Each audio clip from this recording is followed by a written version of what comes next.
عید الفطر 1447 ہجری یعنی کہ یکم شوال ایکسپیکٹڈ ہے کہ وہ 21 مارچ 2026 کو ہفتے کے دن آئے گا، اس صورت میں کہ 30 روزے ہوئے تو چانس بھی یہ ہے کہ 30 روزے ہوں گے، کیونکہ پچھلا جو شعبان کا مہینہ تھا وہ 29 کا تھا، تو اکٹھے 29 کے مہینے بہت کم چانسز ہوتے ہیں، آ سکتے ہیں لیکن بہت کم۔ پاکستان میں تو شاید ویسے ہی نہ آئے، کیونکہ یہاں پہ ہم ایک توہم پرستی کا شکار ہیں کہ جمعے کی عید جو ہے وہ حکمرانوں کے اوپر بھاری ہوتی ہے۔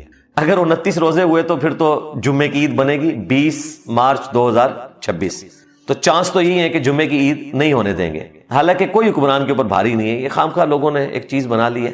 جمعے کی عید کے حوالے سے جو زیادہ سے زیادہ چیز ملتی ہے وہ یہ ہے کہ سنن ابی داؤد میں، سنن ابن ماجہ میں یہ حدیث موجود ہے کہ نبی علیہ السلام سے جب پوچھا گیا کہ اگر 2 عیدیں جمع ہو جائیں، یعنی کہ جمعہ اور عید کا دن، چاہے وہ بڑی عید کا دن ہو چاہے چھوٹی عید کا دن ہو، کیونکہ بخاری مسلم میں یہ بھی آیا نا کہ جمعے کا دن بھی ایک عید کے دن کے طور پر شمار کیا جاتا تھا نبی علیہ السلام کے مبارک زمانے میں، تو یہ 2 عیدیں اکٹھی ہو جائیں تو اس کا شرعی حکم کیا ہے؟ تو نبی علیہ السلام نے پھر اجازت دے دی کہ جو لوگ عید کی نماز پڑھ لیں، صبح آ کے خطبہ اٹینڈ کر لیں، تو ان کو پھر جمعے کی نماز کے لیے یا خطبے کے لیے آنے کی ضرورت نہیں ہے، وہ ظہر کی نماز بھی پڑھ سکتے ہیں۔ ظاہر ہے لوگ دور دراز سے آتے تھے، پاکستان والا حساب تو نہیں ہے کہ ہر گلی میں آپ نے جامع مسجد بنائی ہوئی ہے، یہ تو آپ سمجھیں کہ چندہ اکٹھا کرنے کا ایک ذریعہ ہے، ادروائز جامع مسجد تو ایک شہر میں ایک ہی ہونی چاہیے۔ مسلمانوں کی یہ ویکلی پولیٹیکل گیدرنگ ہے جس میں مسلمانوں کی اسٹرینتھ شو ہو، جس طرح کہ عید مسلمانوں کی اینول گیدرنگ ہے۔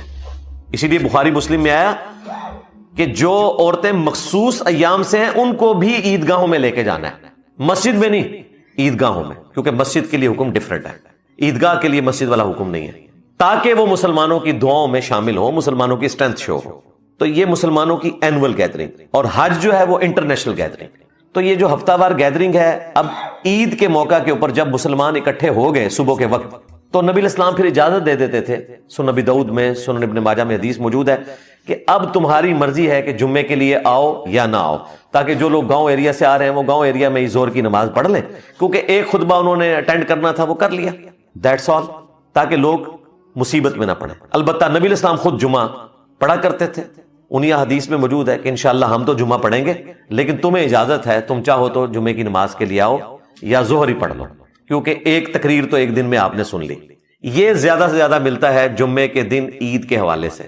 باقی یہ متھ کہاں سے آ گئی کہ جی جمعے والے دن عید آئے تو یہ حکمرانوں کے اوپر بھاری ہے، یہ ایک ہسٹوریکل چیز ہے۔ چونکہ اسلام کے اندر حکمران کا کام ہے وہ نماز جمعہ کا خطبہ دے اور عیدین کے خطبے اس نے ہی دینے ہیں۔ علماء تو اجتہاداً دے رہے ہوتے ہیں نا، ادروائز تو ڈپٹی کمشنر کا کام ہے ہر شہر میں وہ ایک جمعہ پڑھائے، سب لوگ اس کے پیچھے پڑھیں، لیکن ظاہر ہے جب انہوں نے یہ کام چھوڑ دیا تو پھر کسی نے تو اس کو فل کرنا تھا۔ خلفائے راشدین خود جمعے اور عید کے خطبات دیا کرتے تھے، اس کے بعد بھی جتنی مسلمان حکومتیں رہی ہیں، بنو امیہ کی ہو، بنو عباس کی ہو، سلطنت عثمانیہ ہو، یہ چھوٹے چھوٹے جو ملک تھے مختلف جگہوں پہ، وہ خود ہی آ کے خطبات دیا کرتے تھے۔ اس وقت ظاہر ہے کوئی یوٹیوب چینل نہیں تھا، کوئی میڈیا نہیں تھا، تو پبلک میں ذرا شب شبا کے لیے خطبے میں ہی آتے تھے، یوں ہاتھ لہرانے اور یہ وہ، ذرا اس کا بھی مزہ انجوائے کرتے تھے، لیکن لائف سٹیک پہ لگا کے۔ اسی وجہ سے پھر کہا جاتا ہے کہ جی جمعے کی عید جو ہے حکمران کے اوپر بھاری ہے۔ کیوں؟ جب وہ عید کے لیے عیدگاہ میں آئیں گے تو ونریبل ہوں گے، کوئی ان کے اوپر مرڈر اٹیمپٹ کر سکتا ہے، اور اگر کوئی صبح کے وقت ناکام ہوا، اسے تو پتا ہے کہ دوپہر کو پھر اس نے آنا ہے، دوپہر ہی اپنا کام پا رہے گا۔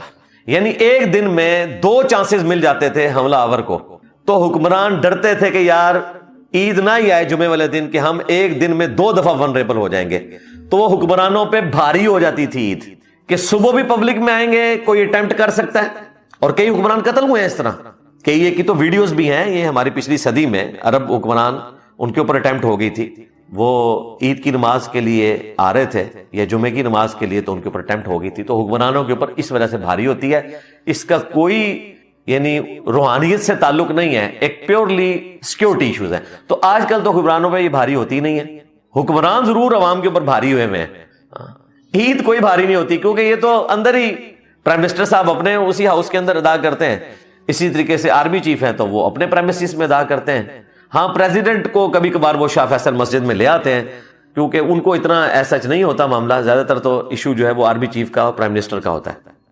تو اس لیے آج کی ڈیٹ میں حکمرانوں کے لیے کوئی بھاری نہیں ہے، اور اس کے پیچھے جو متھ تھی وہ میں نے آپ کو بتا دی، اس کا قرآن و سنت سے کوئی تعلق نہیں تھا۔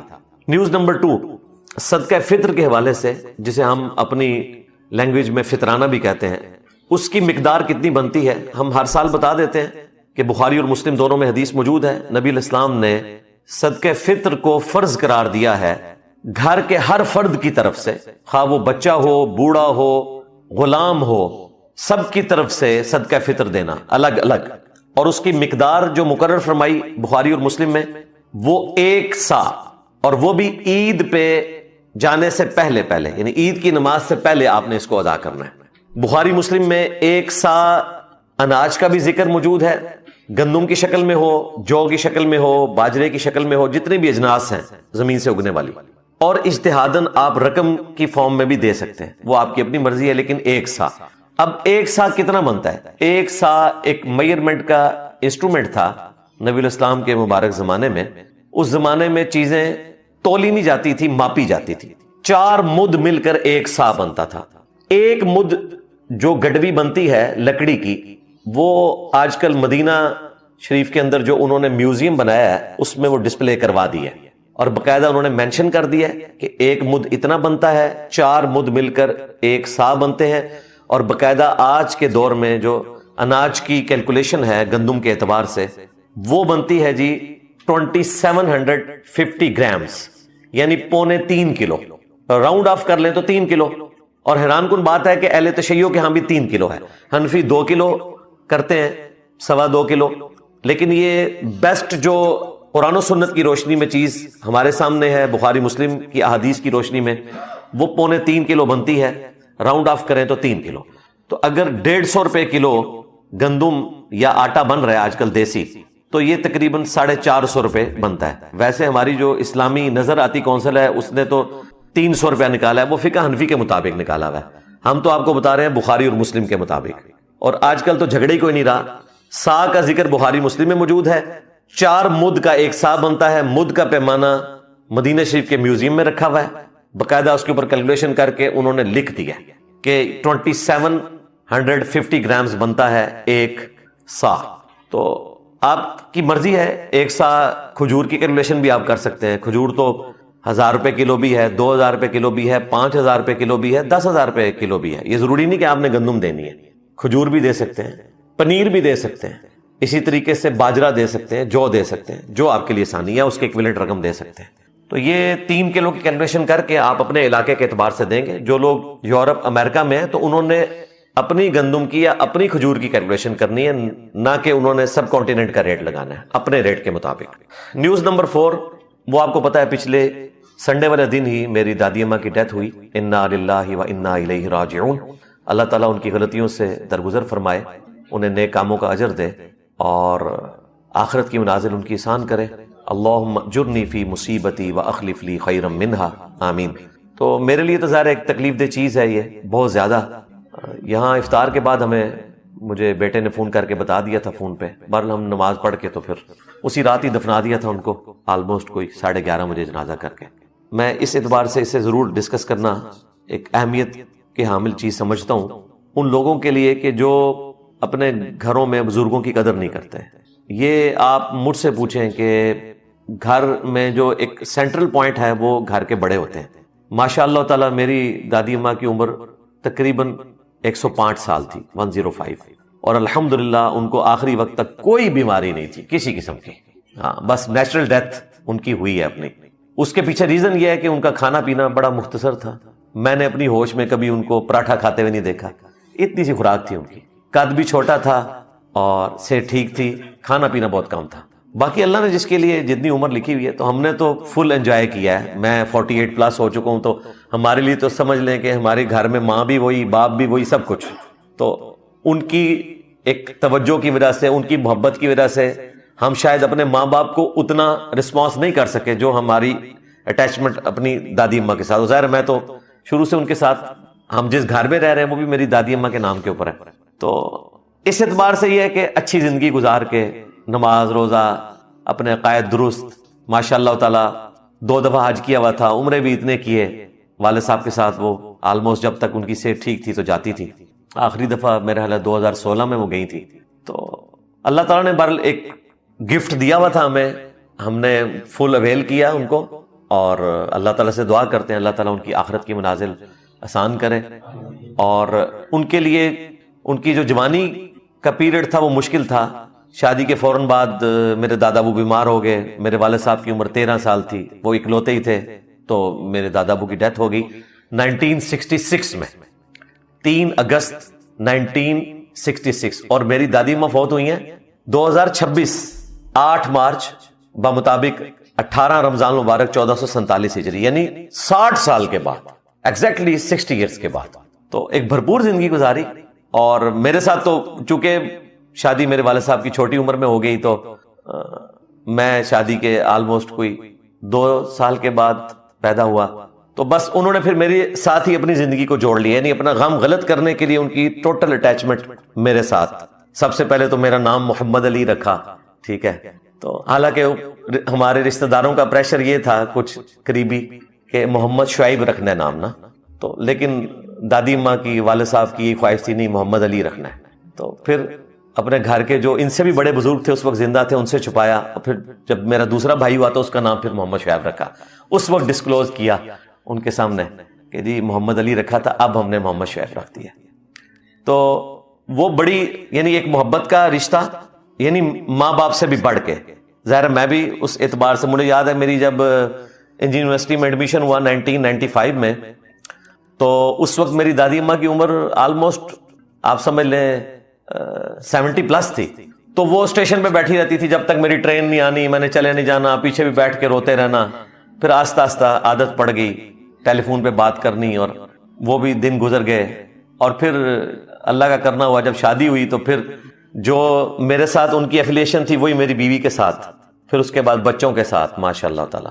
تو اللہ تعالیٰ ان کی آخرت کی منازل آسان کرے جی, اور انہیں نیک کاموں کا اجر دے, ان کی برائیوں سے درگزر فرمائے, آمین. یہ جو وحدت امت کے نام کے اوپر, یا امت کو جوڑنے کے نام کے اوپر, یا کبھی پوری دنیا میں جی اگر خلافت قائم ہو گئی تو پھر کیا ہوگا جی, ایک خلیفہ ہوگا تو پوری دنیا میں ایک ہی عید ہوگی, ایک ہی وقت میں رمضان شروع ہوگا, یہ ہوگا. میرے بھائی اسلام کو اس طرح کی کوئی چیز مطلوب نہیں ہے, اور اسلام میں اس طرح کا عقیدہ رکھنا محض جہالت ہے, بدعت ہے, حرام ہے.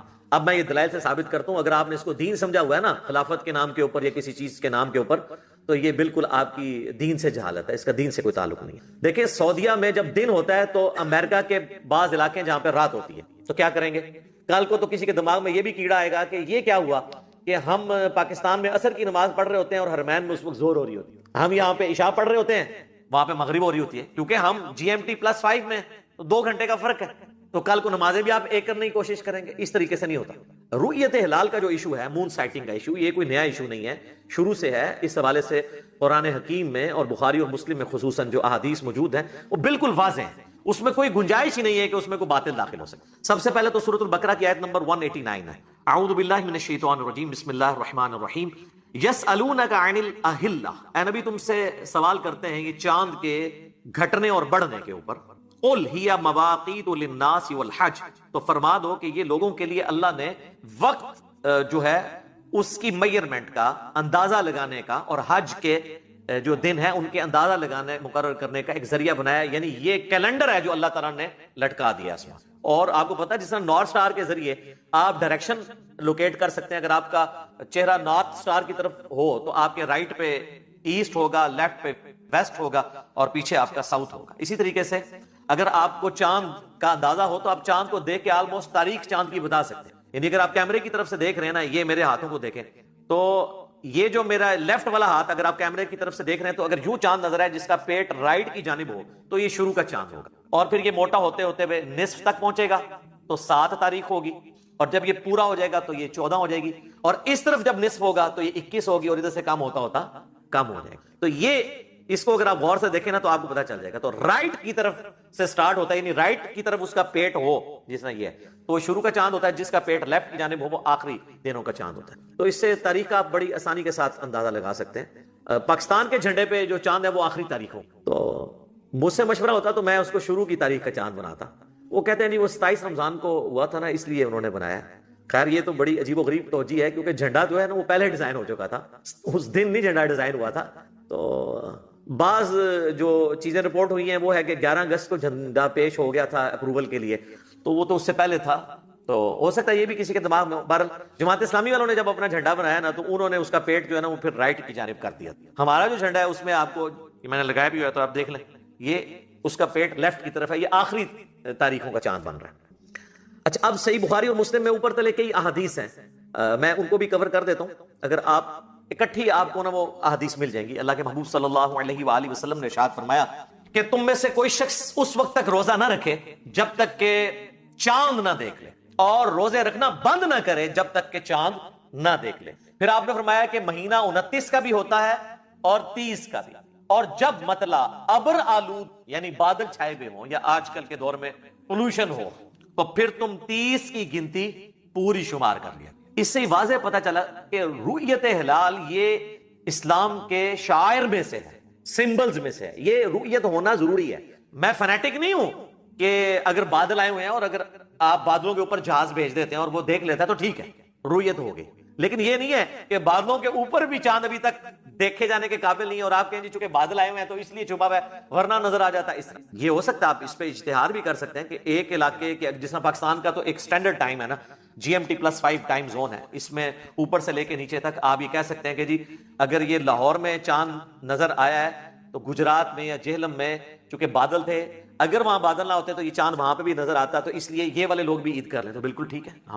ہم کہتے ہیں ایڈنگ ڈیوائس بھی آپ یوز کریں، ایون نیکڈ آئی سے نہ بھی نظر آئے، دوربین سے بھی اگر کوئی دیکھ لیتا ہے چاند، لیکن سائنٹیفکلی یہ چیز پروف ہو کہ چاند پیدا ہو کے رؤیت کے قابل ہو چکے. اس طرح نہیں یہ پیدا ہو کے 13 گھنٹے ہوئے تو یہ رؤیت کے قابل نہیں، کم از کم 20 گھنٹے اس کی عمر ہونی چاہیے پھر وہ رؤیت کے قابل ہوتا ہے.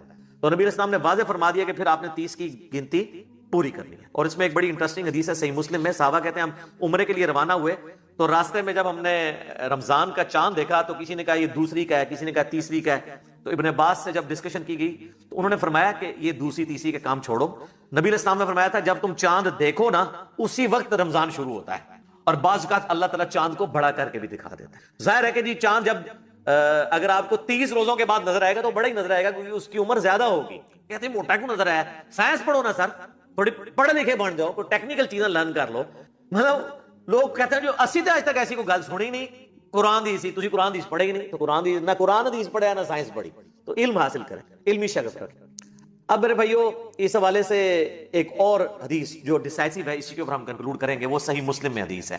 وہ حدیث جامعہ ترمذی میں بھی موجود ہے، وہ حدیث صحیح ابن خزیمہ کے اندر بھی موجود ہے اور کئی احادیث کی کتابوں میں ہے. اور اس حدیث کے اوپر محدثین نے اپنے فہم بھی لکھے ہیں، وہ بعد میں بتا دیتا ہوں. صحیح مسلم میں حدیث ہے کہ حضرت معاویہ رضی اللہ تعالیٰ عنہ کے دور ملوکیت میں جب آلموسٹ آپ سمجھ لیں 3 براعظموں میں مسلمانوں کی حکومت تھی، وہاں سے آپ دیکھ لیں شام سے لے کر یہاں پر خراسان تک، افغانستان تک، تو ان کے دور میں صحیح مسلم کے الفاظ ہیں. ایک صحابی کہتے ہیں میں حضرت معاویہ رضی اللہ تعالیٰ عنہ کو ملنے گیا تو ہم نے وہاں رمضان کا چاند جمعے کی رات یعنی جمعرات اور جمعے کی درمیانی رات کو دیکھا. جب میں واپس آیا مدینہ شریف تو عبداللہ ابن عباس رضی اللہ تعالیٰ عنہ سے گپ شپ شروع ہوئی تو انہوں نے پوچھا کہ بھئی تم نے چاند کب دیکھا تھا؟ تو انہوں نے کہا ہم نے تو جمعے کی رات کو یعنی جمعرات اور جمعے کی درمیانی رات کو دیکھ لیا تھا اور ہم نے جمعے کو روزہ رکھا اور حضرت معاویہ رضی اللہ عنہ نے بھی اس وقت انہوں نے بھی روزہ رکھا. تو ابن عباس نے کہا واللہ کیسے ہی؟ انہوں نے کہا لیکن انہوں نے کہا ہم نے تو مدینہ شریف میں جو ہے وہ ہفتے کی رات کو چاند دیکھا تھا، یعنی جمعے اور ہفتے کی درمیانی رات. تو اس نے پھر پوچھا کہ پھر حضرت معاویہ کے روزے کا کیا بنے گا؟ ان کا حضرت معاویہ اپنے علاقے کے مطابق اپنا روزہ لے کے چلیں گے اور ہم حضرت معاویہ کو فالو نہیں کریں گے. ہم جب تک چاند نہ دیکھ لیں ہم روزہ رکھنا بند نہیں کریں گے اور عید نہیں منائیں گے، اور اگر چاند نہ نظر آیا ابر آلود ہونے کی وجہ سے تو ہم 30 کی گنتی پوری کریں گے، کیونکہ ہمیں نبی علیہ السلام نے یہی حکم دیا تھا کہ ہر علاقے کی اپنی رویت کا اعتبار ہے. تو یہ جو لوگ کہتے ہیں نا خلافت قائم ہو جائے، ایک خلیفہ ہو تو پوری دنیا میں ایک عید ہو، ایک کہانیاں بند کرو. جدوں یہ خلافت ایک سی نا یا ملوکیت، اس ٹائم بھی ابن عباس کہہ رہے ہیں کہ حضرت معاویہ اپنی عید کریں گے شام کے مطابق، مدینے میں بھی ان کی حکومت تھی، مدینے میں ہم اپنے رویت کے مطابق کریں. اور اس میں ایک اور پھکی لے لیں کہ شام میں چاند سعودیہ سے بھی پہلے نظر آ گیا. تو یہ جو سعودیہ پارٹی یہاں ریالوں والی بیٹھی ہوئی ہے نا جو کہتی ہے سعودیہ کے ساتھ کریں، تو ان کو کہیں کہ سعودیہ کے ساتھ نہ کریں. صحیح مسلم میں ثابت ہو گیا کہ سعودیہ سے بھی ایک دن پہلے چاند شام میں نظر آیا. تو ویسے اس وقت تو شام میں زیادہ تر جو ہے وہ شیعہ ہیں، تو ان کو کہنا چاہیے شام کے ساتھ کریں یا افریقن ملکوں کے ساتھ کریں، کیونکہ سعودیہ والوں کو بھی یہ کہ وہ افریقن ملکوں کے ساتھ کریں، وہاں سے بھی پہلے چاند نظر آتا ہے. یہ میں الزامی جواب اینٹی وینم حقی کے طور پہ بات کروں، اور سر اپنے اپنے مطابق کریں. اور اس وقت ساری جگہ پہ مسلمانوں کی حکومت تھی. وہاں پہ بنو امیہ تھے یورپ میں، اور باقی پورے ایریے پہ بنو عباس کی حکومت تھی. تو انہوں نے کہا نہیں، ہر علاقے کے لوگ اپنی رویت کے مطابق چلیں گے. یہ اتنی واضح چیزوں کے بعد یہ رٹ لگانا کہ سعودیہ کے مطابق کریں گے، سعودیہ کے مطابق کریں گے، یہ کہانی کرانی بند کریں. اس کا کوئی ریالٹی سے تعلق نہیں ہے، نہ قرآن و سنت کے دلائل کے ساتھ اس کا تعلق ہے. بہرحال جہاں پہ اب چاند نظر نہیں آتا تو وہ اپنے قریبی علاقوں کے ساتھ اجتہاد کریں. امریکہ کے بعض علاقوں میں چاند نظر نہیں آتا، یورپ میں نظر نہیں آتا بعض جگہوں پہ، تو ان کے قریب والے جو علاقے بنتے ہیں نا، جہاں سے وہ اجتہاد کر سکتے ہیں کہ یہ ایک ٹائم زون ہے، وہاں پہ یہ ہے تو یہاں پہ بھی نظر، اس اعتبار سے وہ اس کے مطابق کریں. جہاں پہ چاند بالکل نظر ہی نہیں آتا، ہر وقت وہاں پہ موسم اس طرح کا ابر آلود رہتا ہے یا پولوشن کی وجہ سے. باقی رہ گیا یہ مسئلہ، جہاں پہ چاند نظر آتا ہے تو وہ چاند ہی کو فالو کریں، وہ خام خواہ سعودیہ کے ساتھ اور ادھر جانے کی کوشش نہ کریں. جب سے ہوش سنبھالا ہے میں نے، 43 ایئرز میری ایج ہو چکی ہے آلموسٹ، تو ہم نے تو دیکھا ہے کہ کے پی میں ہمیشہ ہی 2 عیدیں منائی جاتی ہیں، اور وہاں تو نہ کسی کے خلاف کوئی ایف آئی آر کٹتی ہے، نہ کوئی ایسا مسئلہ ہوتا ہے. بلکہ پچھلے سال تو اعلانیہ طور پر پورے کے پی نے ہی علیحدہ عید منائی تھی. تو اس میں کوئی پاکستان کے 1 یونٹ کو نقصان نہیں ہوتا. اور حقیقت تو یہ ہے کہ یہ 1 یونٹ والا بھی جو ہمیں مطالعہ پاکستان میں چیزیں غلط پڑھائی گئی ہیں، اصل میں جو قرارداد پاکستان تھی 22 مارچ 1940 کی، یہ 23 مارچ بھی ایک مت ہے. یہ اصل میں تو 23 مارچ جو ہے وہ یوم جمہوریہ تھا، اسے ڈائلیوٹ کرنے کے لیے ایک ڈکٹیٹر نے نا اس کو گھسیٹ کے 23 مارچ کر دیا. ایکچولی جو قرارداد پاکستان ہے نا 40 کی، جو لاہور میں ہوئی تھی، وہ 22 مارچ کو ہوئی تھی. تو اس کے اندر تو یہ چاروں صوبے جو تھے وہ انڈیپینڈنٹ تھے ایک اکائی کے اندر، جو آج تک ہم نہیں کر سکے. تو اس کے بعد تو اگر چاروں صوبوں میں الگ بھی عید ہو تو کوئی ایسا مسئلہ نہیں ہے، یہ بھی کوئی پاکستان کے آئین کے خلاف نہیں ہوگا. اصل چیز یہ کہ چاند دیکھا جائے، وہ انشاءاللہ میں بعد میں ٹیکنیکلی ڈسکشن کرتا ہوں. تو اس کو کسی نے کوئی اپنا ذاتی مسئلہ اس حوالے سے نہیں بنانا. چاند 29 کے بعد اگر نظر آئے تو باریک چاند، اگر یہی چاند 20 گھنٹے کا ہوتا اور نظر آنے کے قابل ہوتا، 20 کے بعد قابل ہو جاتا ہے دیکھنے، تو اس نے باریک ہونا تھا. اب یہ تھا 13 گھنٹے اور 42 منٹ کا چاند، اس لیے 12 کو تو نظر نہیں آ سکتا تھا. جب 13 کو یہ نظر آیا تو اس کی عمر کتنی ہوگی؟ 13 گھنٹے 42 منٹ پلس 24 گھنٹے مزید، تو کتنی ہوگی؟ 37. تو میرے بھائی جتنا 13 سال کے بچے میں اور 37 سال کے ابے میں فرق ہوتا ہے، تو یہ آپ نے فرق نہیں کرنا. یہ چاند موٹا ہو گیا، موٹا کیونکہ اب آج دیکھیں تو اور موٹا ہے، کل دیکھیں اور موٹا، ہی موٹا ہوتے ہوتے پورا ہو جائے گا. تو چونکہ اس کی عمر بڑھ گئی ہے تو وہ موٹا ہی نظر آئے گا نا. یہ تو نہیں کہ وہ 13 گھنٹے پہ رکا رہے گا. 13 گھنٹے کا چاند سے 20 گھنٹے والا اس سے موٹا ہوگا، 40 گھنٹے والا اس سے، یعنی آلموسٹ اب 40 گھنٹے کا ہی ہوگا نا یہ. تو جو آپ عموماً چاند 29 کے بعد جب دیکھتے ہیں تو وہ 20 یا 21 گھنٹے والا جب آپ بائی چانس دیکھ لیتے ہیں تو باریک نظر آئے گا.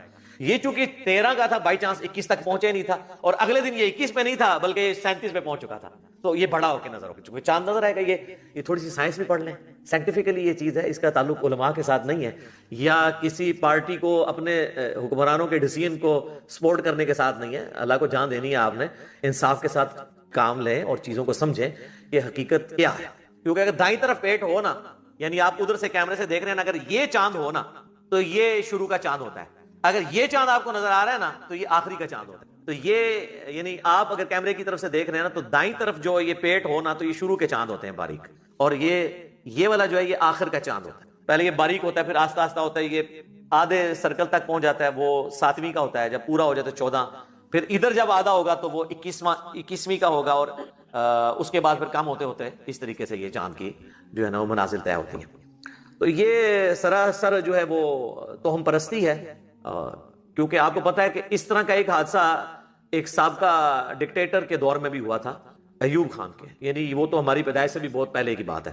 ادھر بساری کے وقت لوگوں کو پتا چلا کہ عید ہو گئی ہے، تو اس کو کسی مولوی نے یا اس کے کسی پیر صاحب نے، کسی تعویذ دھاگے کرنے والے نے بتا دیا کہ جی یہ جو 2 خطبے ہیں نا حکمران پہ بھاری ہوتے ہیں. حکمران میں تو میرے بھائی یہ 2 خطبے تب بھاری ہوں جب ان خطبوں کے اوپر یہ چلیں. خطبوں میں علماء چیختے رہتے ہیں، کرتے ہی اپنی مرضی ہیں، تو یہ کہاں سے بھاری ان پہ؟ یعنی عید کے دن اگر جمعہ آ جائے تو یہ حکمران پہ بھاری ہونی. بھاری تو اس حکمران پہ ہونا کہ جو ڈر جائے اللہ کی طرف. جو نہیں ڈر رہا تو اس کو تو فرق نہیں، وہ تو قبر میں جا کے جو بھگتنا ہے اس نے. یہ سارے معاملات تو ہم پرستی کی وجہ سے ہوتے ہیں کہ جی 2 خطبے حکمران پہ بھاری ہوتے ہیں. کوئی سر بھاری نہیں ہوتے ہیں، حکمران کے اپنے کرتوت اس کے اوپر بھاری ہوتے ہیں. اور اسلام تو ان توہمات کو بالکل سائڈ پہ کرتا ہے. سورہ بنی اسرائیل میں اللہ تعالیٰ نے جو 10 کمانڈمنٹس نازل فرمائی ہیں، 9th کمانڈ سورہ بنی اسرائیل کی آیت نمبر 36 ہے، وَلَا تَقْفُ مَا لَيْسَ لَكَ بِهِ عِلْمٌ. اے انسان کسی چیز کی پیروی اس وقت تک مت کر جب تک کہ تیرے پاس اس کے بارے میں ڈیفینیٹ علم نہ آ جائے. إِنَّ السَّمْعَ وَالْبَصَرَ وَالْفُؤَادَ كُلُّ أُولَٰئِكَ كَانَ عَنْهُ مَسْئُولًا. بے شک کان، آنکھیں اور عقل، دل ہو یا دماغ کوئی بھی چیز، اس کے بارے میں تم سے پوچھا جائے گا کہ ان 3 انسٹرومنٹس کو تم نے یوز کر کے حق بات تک پہنچنے کی کوشش کیوں نہیں کی؟ تو اسلام یہ نہیں کہتا کہ آپ تو ہم پرستی کے پیچھے چل پڑیں کہ جی کالی بلی راستہ کاٹ گئی ہے تو یہ نحوست ہے، اور جوتی پہ جوتی چڑھ گئی ہے تو سفر لکھا ہوا ہے، گھر کی منڈیر پہ کوا بول رہا ہے تو یہ مہمان کے آنے کی نوید ہے۔ یہ سب کی سب چیزیں جو ہے نا اسلام ان توہمات کو بالکل نہیں مانتا، اسلام کا اس کے ساتھ کوئی تعلق نہیں۔ اب کوئی اپنے آپ کو کتنا بڑا مسلمان ثابت کرتا رہے، اگر وہ اس طرح کے توہمات میں پھنسا ہوا ہے یا کوئی اس کو اس قسم کی پٹیاں پڑھاتا ہے، میں یہ اشارتاً بات کر رہا ہوں تاکہ ہدایت کا دروازہ کسی کے لیے بند نہ ہو، کہ اگر کسی کے دماغ میں کسی نے یہ بات ڈال دی ہوئی ہے نا، اور یہ ہمارے حکمرانوں کے ساتھ ہمیشہ مسئلہ ہے، ہمارے موجودہ حکمران ہو یا اس سے پہلے بھی جتنے حکمران ہیں، یہ سارے اس قسم کی چکر بازیوں میں پھنسے رہتے ہیں۔